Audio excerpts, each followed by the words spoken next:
ముఖ్యమంత్రి రేవంత్ రెడ్డి నాయకత్వంలో ప్రజాపాలన ప్రభుత్వం దేశానికి రోల్ మోడల్గా నిలిచిందని మంత్రి పొన్నం ప్రభాకర్ అన్నారు. బీసీలకు రాజకీయ, విద్య, ఉద్యోగాల్లో 42% రిజర్వేషన్లు కల్పిస్తూ చట్టం చేసిందని చెప్పారు.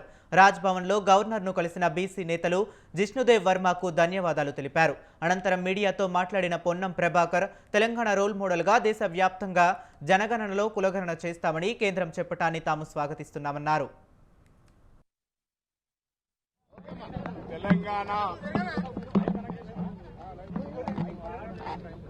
తెలంగాణ ప్రజాపాలన ప్రభుత్వం ఎప్పుడున్నటువంటి రోల్ మోడల్ ఏ కుల గణన సర్వే అయితే జరిగిందో అది ఈరోజు దేశవ్యాప్తంగా భారతీయ జనతా పార్టీ కూడా 2025 క్యాష్ సెన్సెస్ లో ఈ యొక్క కులాల సమాచారాన్ని కూడా తీసుకుంటామని చెప్పడాన్ని స్వాగతిస్తూ తప్పకుండా తెలంగాణ రోల్ మోడల్. దీని మీద ఎవరైనా విమర్శ చేస్తున్నటువంటి వాళ్ళు ఆత్మవిమర్శ చేసుకోవాలి. వీళ్ళు గతంలో వ్యతిరేకించిన వాళ్ళు ఇలా మా తెలంగాణ ప్రభుత్వ ఆలోచనను కేంద్రం మార్గదర్శకత్వంగా ఆదర్శంగా తీసుకుంటే జీర్ణించుకోలేక విమర్శిస్తున్నారు. వాళ్ళు అటువంటి వాళ్ళను పట్టించుకునే అవసరం లేదు. ఇలా తెలంగాణ కానీ దేశవ్యాప్తంగా ఉన్న బలహీన వర్గాల సంక్షేమానికి సంబంధించిన ఏ నిర్ణయం జరిగిందో ఆ నిర్ణయాన్ని అందరం కూడా బలహీన వర్గాల నాయకులను స్వాగతిస్తా ఉన్నాం. గవర్నర్ గారికి మరొకసారి ధన్యవాదాలు తెలియజేస్తా ఉన్నాం. అందరికీ నమస్కారం. భారతదేశ చరిత్రలో రాహుల్ గాంధీ గారి యొక్క ఆశయాన్ని పరిపూర్ణంగా అమలు చేసినటువంటి ప్రభుత్వం తెలంగాణలో ఉన్నటువంటి కాంగ్రెస్ ప్రభుత్వం.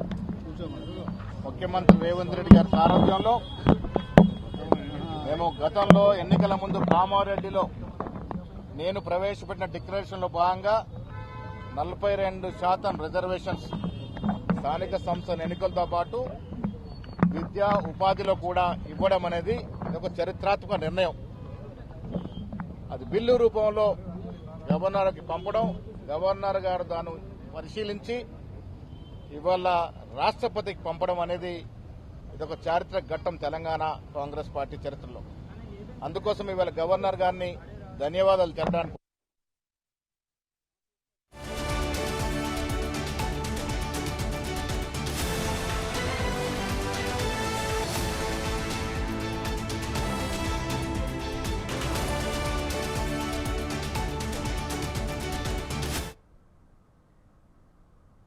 తెలంగాణ సీఎం రేవంత్ రెడ్డి ఢిల్లీ బయలుదేరి వెళ్లారు. సాయంత్రం జరగనున్న సిడబ్ల్యూసీ సమావేశానికి ఆయన హాజరవుతారు. కులగణన అంశంపై వివరించనున్నారు. సిడబ్ల్యూసీ భేటీ అనంతరం కాంగ్రెస్ అగ్రనేతలు మల్లికార్జున ఖార్గే, కేసీ వేణుగోపాలతోనూ భేటీ కానున్నారు.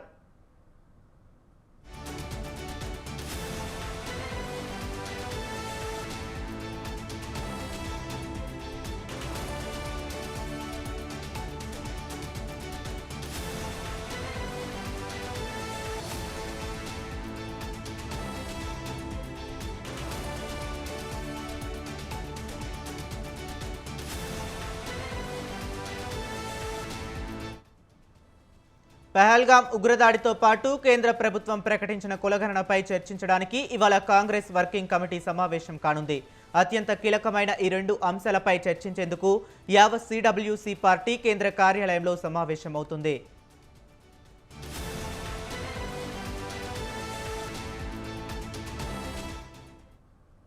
ఇక ఇదే అంశం గురించి మరింత సమాచారం మా కరెస్పాండెంట్ రాజు ఫోన్లో అందిస్తారు. రాజు, ఈ విషయం గురించి మీ దగ్గర ఉన్న లేటెస్ట్ అప్డేట్స్ ఏంటి? రైట్ హరి, ఇవాళ ఏఐసిసి ప్రధాన కార్యాలయంలో సిడబ్ల్యూసి సమావేశం ఏఐసిసి చీఫ్ మల్లికార్జున ఖర్గే అధ్యక్షతన జరగనుంది. ఈ సమావేశానికి కాంగ్రెస్ పాలిత రాష్ట్రాల సీఎంలతో పాటు సిడబ్ల్యూసి సభ్యులు, అలాగే ఏఐసిసి అగ్రనేతలు రాహుల్ గాంధీ, సోనియా గాంధీ, ప్రియాంక గాంధీలతో పాటు ఏఐసిసి ప్రధాన కార్యదర్శిగా ఉన్నటువంటి కేసీ వేణుగోపాల్ కూడా ఈ యొక్క సమావేశంలో అటెండ్ అవుతారు. ప్రధానంగా కేంద్ర ప్రభుత్వం ఇటీవల తీసుకున్నటువంటి కీలక నిర్ణయాలైనటువంటి అటు జనగణనలో కులగణన నిర్వహించాలనేటటువంటి నిర్ణయంతో పాటు గానీ ఇటీవల జమ్మూ కాశ్మీర్ లో జరిగినటువంటి పెహల్గాం ఉగ్రదాడిని ఖండిస్తూ పెద్ద ఎత్తున అటు తిప్పికొట్టేందుకు పాకు సైన్యాన్ని తిప్పికొట్టేందుకు కూడా పూర్తి స్థాయిలో కేంద్రం సమాయత్తం అవుతున్నటువంటి పరిస్థితి అయితే ఉంది. దీనికి సంబంధించి కూడా ఈ యొక్క సమావేశంలో చర్చించబోతా ఉన్నారు. వీటితో పాటుగానే పూర్తి స్థాయిలో అటు వివిధ రాష్ట్రాల్లో పార్టీ బలోపేతంతో పాటు క్షేత్రస్థాయి